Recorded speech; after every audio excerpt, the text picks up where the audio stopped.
रानो चिड़िया ने बड़ी मोहब्बत से अपने बच्चों सनी और गुड़िया के सरों को प्यार से सहलाकर उन्हें बेदार किया और धीमी आवाज में बोली, उठो मेरे प्यारे बच्चों, सहरी का वक्त हो गया है।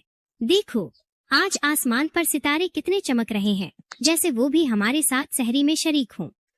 सनी ने आंखें मिलते हुए पूछा, अम्मी, हम रोजाना इतनी जल्दी क्यों उठ जाते हैं और फिर सारा दिन भूखे क्यों रहते हैं? रानो ने मुस्कुराकर उन्हें दाने और पानी पेश किया और फिर उन्हें अपने पास बिठाकर बड़े प्यार से समझाने लगी, बेटा, रोजा सिर्फ भूखा रहने का नाम नहीं है, ये अल्लाह का हुक्म है ताकि हमारे अंदर तकवा पैदा हो। जब हम भूख और प्यास बर्दाश्त करते हैं तो हमें उन परिंदों और जानवरों का दुख समझ आता है जिन्हें कई कई दिन खाना नहीं मिलता। इससे हमारा दिल नरम होता है और हम दूसरों की मदद करना सीखते हैं।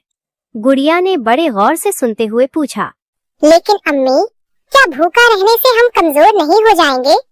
रानो ने एक सियानी माँ की तरह जवाब दिया, नहीं मेरी प्यारी गुड़िया, बल्कि जदीद तहकीक भी ये कहती है कि रोजा हमारे जिस्म के लिए एक सफाई की मशीन की तरह है। जब हम रोजे से होते हैं तो हमारे जिस्म के अंदर वो खलिये जो पुराने या खराब हो चुके होते हैं, जिस्म उन्हें खुद ही खत्म करके नए और सेहतमंद खलिये बनाना शुरू कर देता है। इसे साइंसदान ऑटोफेगी कहते हैं। इससे हमारा हाजमा बेहतर होता है और दिमाग को सुकून मिलता है।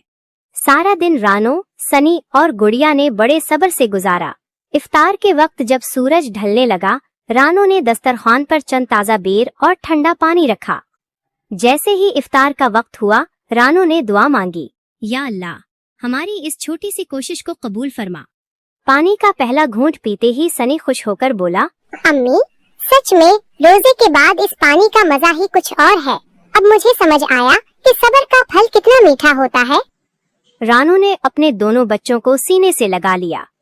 वो खुश थी कि उनके बच्चे रोजे की असल रूह को समझ रहे हैं।